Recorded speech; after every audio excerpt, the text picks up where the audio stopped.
Baik, di video kali ini kita akan coba jelajahi kebun kelapa sawit bibit topaz dengan umur tanam sekitar 8-9 tahun, dengan luas hektar kurang. Kita akan coba jelajahi dulu, nanti saya akan bercerita bagaimana perawatannya selama 4 tahun belakangan, karena kebun ini saya beli sekitar 4 tahun yang lalu, 3,5 atau 4 tahun yang lalu, dan dalam keadaan betul-betul tidak terawat.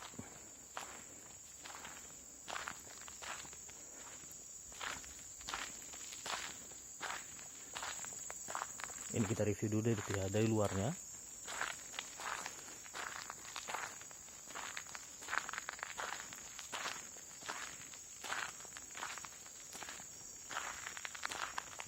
Kita akan review ke dalam, ada yang sisipan, ada juga yang buah cengkeh dan segala macam. Kita akan review satu-satu, jadi harap bersabar. Mungkin ini videonya lumayan panjang, tapi saya akan cerita bagaimana perawatan, pupuk, penanganan, pembersihan dan segala macam untuk area 1 hektar kebun kelapa sawit topaz.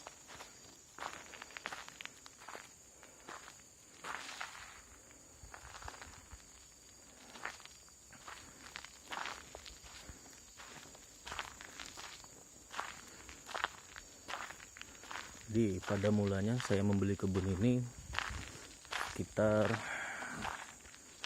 3,5 tahun yang lalu atau 4 tahun yang lalu lebih tepatnya, dimana keadaan kebun ini betul-betul tidak terawat, yang mana mungkin teman-teman juga gak bakal menyangka dengan kebun luas 1 hektar saya cuma dapat buah manen hasil itu 200 kilo, 300 kilo. Itu pun tidak 2 minggu dengan normalnya panen sawit, tapi bahkan pernah pertama kali 5 minggu sampai 4 minggu. Oke, sekarang kita coba menyusuri kebun ini. Kebetulan kita juga lagi mupuk. Nah, untuk yang batang satu ini kita sudah ngegrek karena udah tinggi juga ya. Tapi ini lumayan, buahnya lumayan besar. TBS-nya itu sekitaran 20 kiloan, ada 15-20 kilo. Yang ini juga sama besar.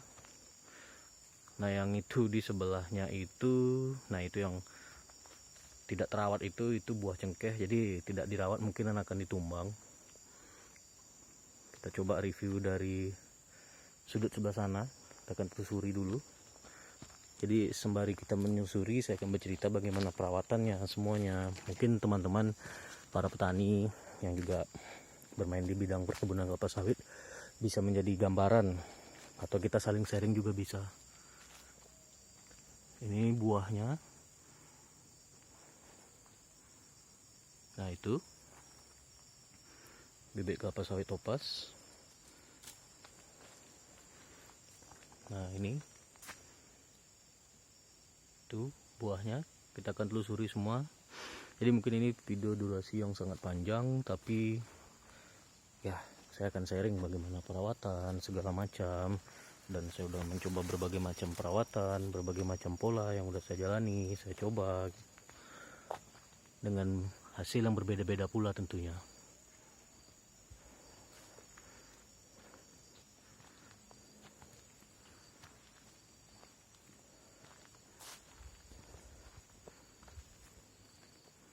Nah, ini buahnya memang agak terjepit karena ya jaraknya cukup dekat. Sebenarnya ini tidak boleh, tapi ini hanya 1-2 yang seperti ini. Namanya juga kebun yang tidak kita tanam dari nol. Nah, itu buahnya. Yang ini mungkin komedel-komedel atau berat-berat sekitar 12 atau 15 kilo mungkin. Menangnya kebun ini ya aksesnya di pinggir jalan seperti ini, dan jalannya pun sangat terawat. Otomatis akan memurahkan kita untuk biaya perawatan, pembelian pupuk dan segala macam, pemanenan. Kita tidak akan kena lagi upah angkut atau upah ongkos. Dan apabila keadaan hujan, jalan jelek atau segala macam, kita tidak perlu khawatir karena jalannya cukup bagus. Jadi bagi teman-teman para petani yang mungkin ingin mencoba berinvestasi di kebun sawit atau ingin juga menanam kebun sawit, saya kasih masukan ya, kalau bisa akses jalan nomor satu. Kenapa? Di samping harga jual nanti yang juga meningkatkan nilai investasi kita, nah ini disisip, sela-sela sedikit ini disisip, ada beberapa sisipan dan bibitnya ya campur-campur ya, ini mungkin sekitaran berat-berat 5 kilo mungkin atau 3 kilo, tapi udah lepas buah pasir. Ini bibitnya kemarin kurang bagus. Sekedar gambaran, kebun ini luasnya 1 hektar kurang sedikit. Jumlah batang itu sekitar 140-an, di mana 31 pokok itu adalah sisipan, yang dalam artian kemarin buah cengkeh. Jadi disisip dengan bibit yang baru, bukan topas, tapi ya mungkin bibit campuran. Saya nggak begitu tahu juga karena saya mengurusnya ketika ini udah ditanam.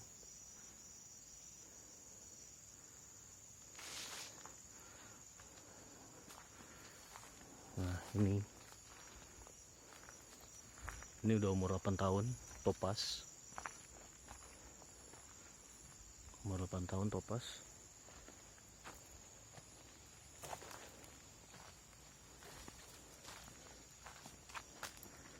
Nah ini yang disisip lumayan, buahnya lumayan besar, nggak kayak yang tadi disisip kurang bagus. Ini lumayan besar disisipnya. Oke, jadi disisip sekitar 31 pokok, dimana yang bibitnya itu ada yang bilang katanya Marihat, ada yang bilang PPKS, tapi saya nggak tahu. Yang pasti ya cukup lumayan.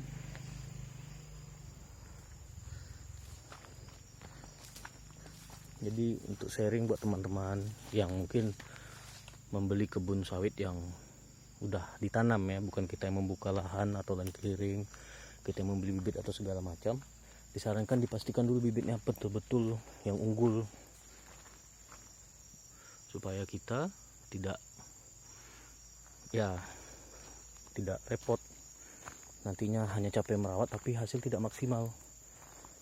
Sebenarnya kebun ini salah satunya seperti itu, dimana menurut saya ini hasilnya tidak terlalu maksimal kebun ini, padahal perawatan saya udah cukup lumayan.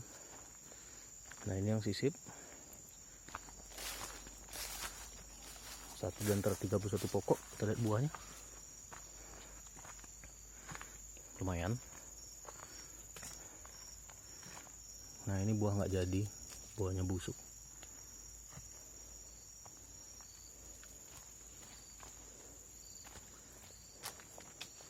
Kita masuk ke dalam. Nah ini kubangan ini. Mungkin hewan berkaki 4 di sini pasti bilangnya kerbau pendek ya, sapi pendek ya, suka mungkin mandi di situ.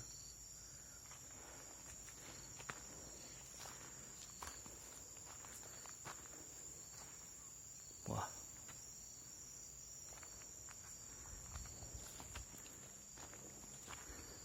ya kita tusuki terus. Nah ini buahnya lumayan.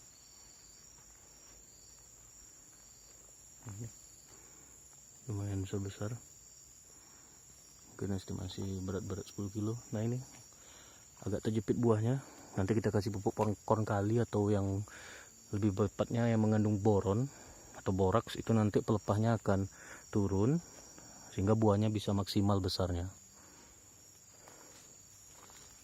Kita susul lagi kebun 1 hektar ini.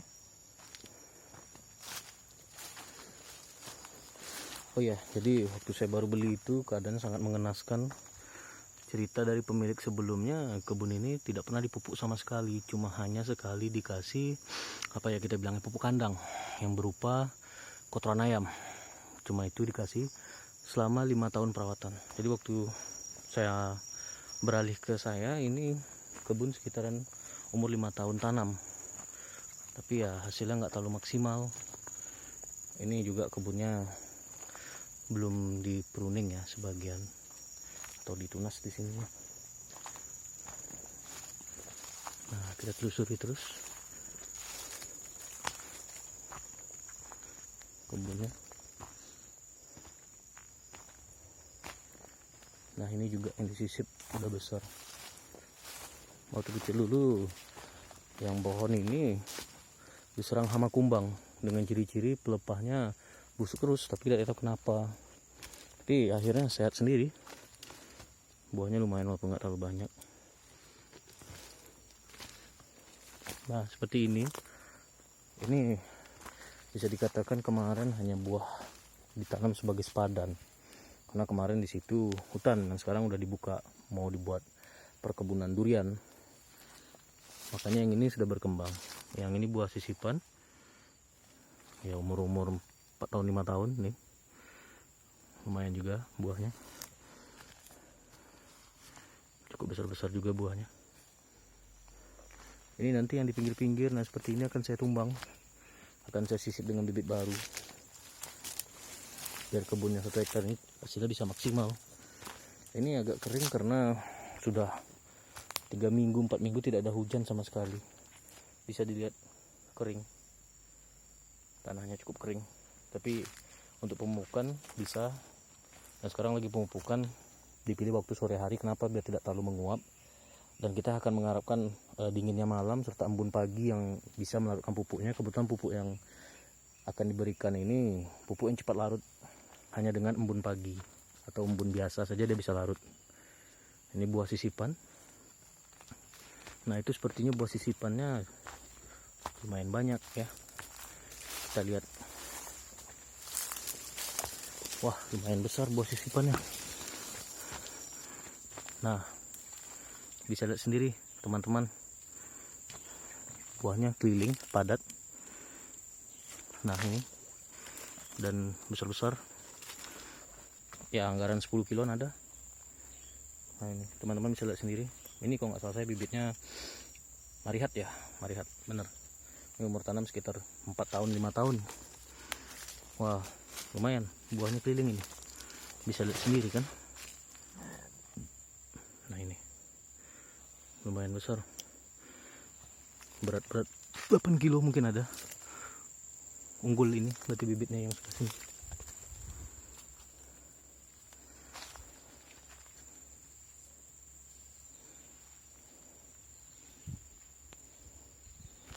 Oke, kita lanjut lagi. Nah ini namanya soek perbatasan, ada juga buahnya walaupun ya tidak maksimal. Apakah nampak teman-teman? Gelap ya mungkin. Nah ini akan ditumbang yang pinggir-pinggir ini. Oke, kita masuk lagi ke dalam. Di sini saya akan cerita tahun pertama saya beli. Jadi waktu itu saya ukur dulu pH tanahnya. Nah saya nggak tahu kan pH tanahnya bagaimana. Kebetulan ya kebunnya juga gersang. Nah ini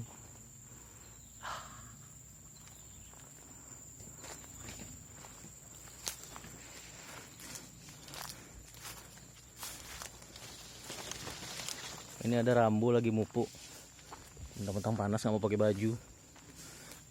Udah setia ngurus kebun ini 4 tahunan. Kita lihat sikit ya.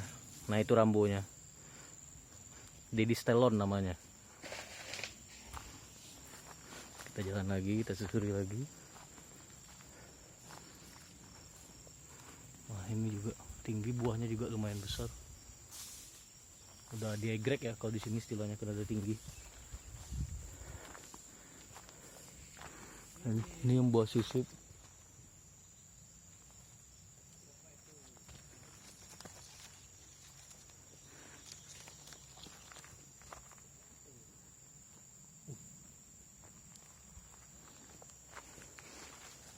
Ini enggak terlalu juga. Kita coba masuk terus ke dalam. Kita putarin. Jadi waktu saya beli itu, saya beli dulu pengukur tanah, pH tanah. Kebetulan pH tanahnya itu 7. Cukup asam ya. Dan normalnya sekitar 5-6 pH tanahnya. Jadi setelah saya beli alat pH tanah, setelah dapat saya tabur kisrit dulu. Pupuk kisrit saya tabur pertama, karena di sini tanahnya tanah mineral. Oke, maaf ngeblur. Nah ini tanahnya tanah mineral, jadi saya tabur pupuk kisrit dulu. dengan dosis 3 sak untuk 1 hektar, sekitaran 1 kilo per pokok. Sekitar jarak ini pola tahun pemupukan tahun pertama ya. 1 bulan kemudian saya lihat daunnya sudah agak hijau, jadi saya masukkan pupuk KCL atau MOP, itu pupuk untuk buah. 3 bulan kemudian saya pupuk urea. Urea kita tahu kandungan nitrogen yang tinggi, otomatis itu untuk pupuk daun. Nah, untuk sawit itu pupuk daun ini diperlukan sangat banyak. Kenapa? Karena itu pupuk intinya. Pupuk lain juga sangat diperlukan, tapi itu juga yang paling banyak konsumsinya ya pupuk urea. Pupuk urea itu saya berikan 2 kilo per sak. 2 kilo per pokok. Oke, setelah itu 3 bulan kemudian saya berikan pupuk TSP. Habislah di tahun pertama. Dan histori buah sekitar 6 bulan saya rawat itu bisa panen 800 kilo, tapi dengan jarak waktu 3 minggu, dan buahnya pun masih kecil-kecil tapi sudah mulai banyak.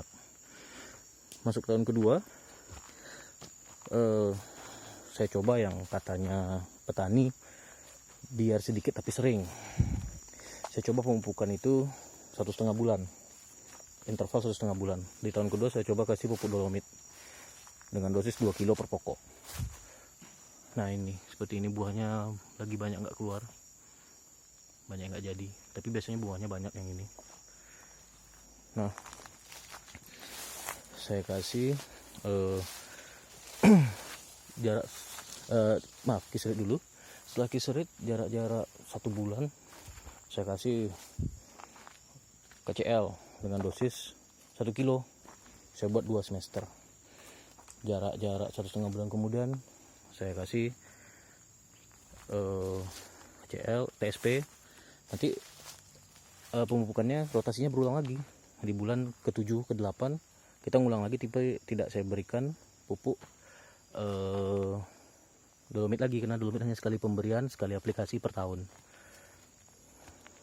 Nah ini lumayan buahnya.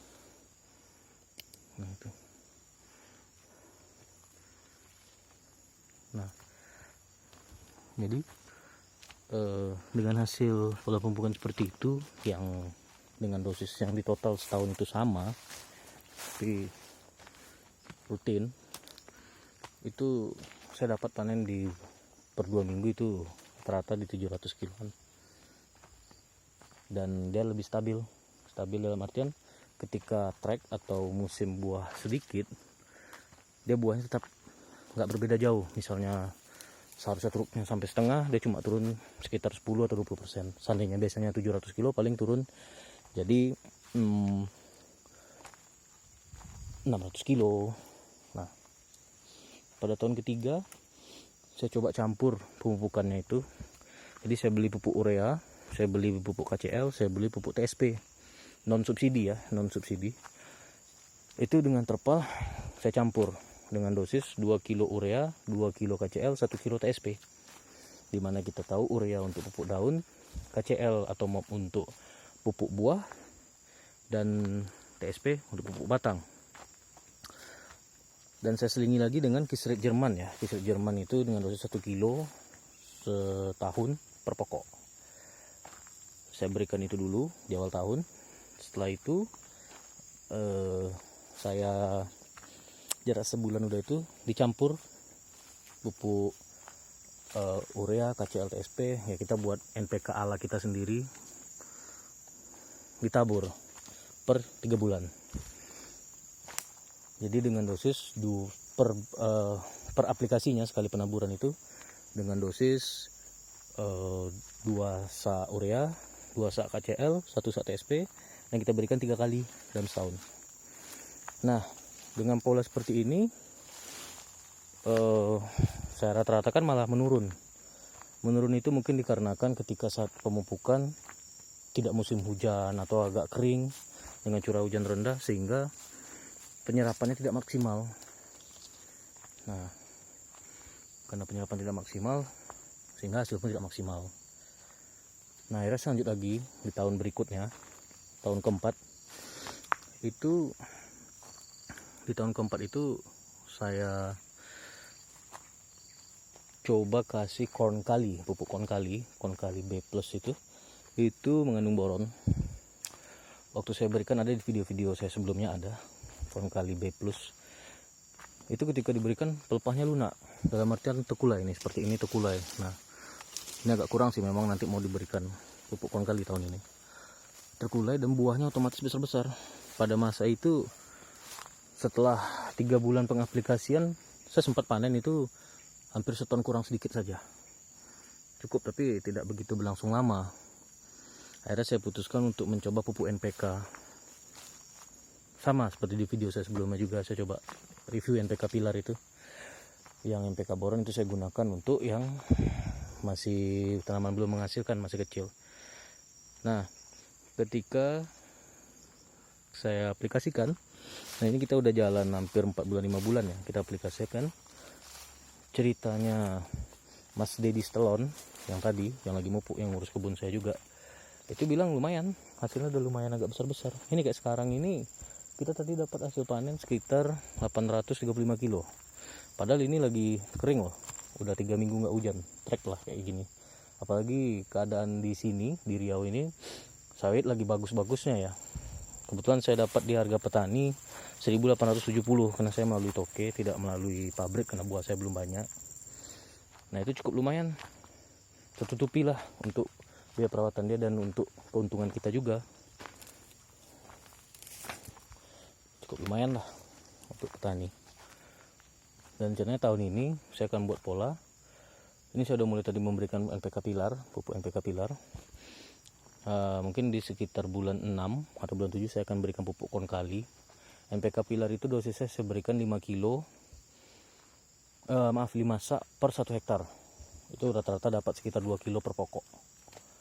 Nah, 2 kilo per pokok itu nanti corn kali juga sama, saya berikan 5 sak 2 kilo per pokok. Itu di sekitaran bulan 6 atau bulan 7, atau sekitar 3 atau 4 bulan dari sekarang, dan mungkin udah mulai masuk musim hujan. Setelah itu nanti saya berikan lagi NPK pilar di musim di bulan sekitar bulan 10 sampai reng bulan 12 itu, antara bulan itu kan saya berikan juga. Nanti penutupnya saya coba berikan pupuk HSP atau Kisrit untuk pelengkapnya, dan saya akan lihat nanti bagaimana hasilnya. Soalnya ini pupuknya udah lumayan bereaksi, saya perhatikan, karena buahnya udah lumayan besar-besar daripada sebelumnya. Ya mungkin harganya juga sesuai ya dengan hasil ya mungkin, karena NPK tidak subsidi itu untuk daerah Riau per saknya itu udah di atas 400-an harganya.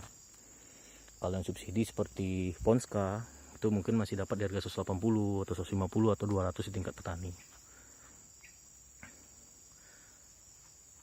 Nah, jadi untuk hasil terkini rata-rata kebun sawit bibit topaz dengan komposisi topaz sekitar 80%, 20%-nya bibit campuran ya. Ini seperti di sisip ini yang katanya bibit marihat atau PPKS. Itu saya bisa rata-ratakan per panen kita dapat di angka 800 hingga 900 kilo per pokok. Dimana kondisi keadaan yang sebenarnya itu total pokok itu sekitar 142 pokok. Namun terkena di perbatasan itu letter L sekitar 24 pokok yang hanya berbuah 2. Otomatis 20 tidak produktif. 4 yang berbuah, 20 tidak produktif. Ditambah lagi yang kecil, jadi dengan total pohon yang berproduktif atau berproduksi itu sekitar 115 sampai 120. Dengan hasil yang ini saya rasa udah cukup standar per panennya per 2 minggu. Apalagi dengan harga saat sekarang cukup lumayan. Oh ya, untuk perawatan sendiri ini seperti ini, kemarin baru disemprot tapi ini udah mulai lagi. Ini paku ini, kayak paku-paku seperti ini cocok dikasih racun kontak atau gramoxone, atau yang tingkat racunnya itu di bawah 300 SL. Nah, kalau misalnya ada kayak ilalang atau jenis padi-padian, kita pakai racun akar. Merek terkenal biasanya Roundup, atau yang di atas 400 SL-nya kadar racunnya. Dan itu dosisnya tergantung. Kalau seperti ini ya mungkin 3 liter juga cukup untuk sehektar. 3 liter juga cukup untuk sehektar, nggak perlu banyak.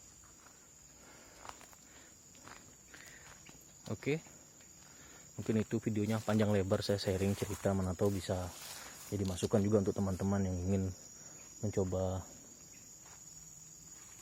berkebun sawit atau teman-teman yang mungkin ingin mencoba pemupukan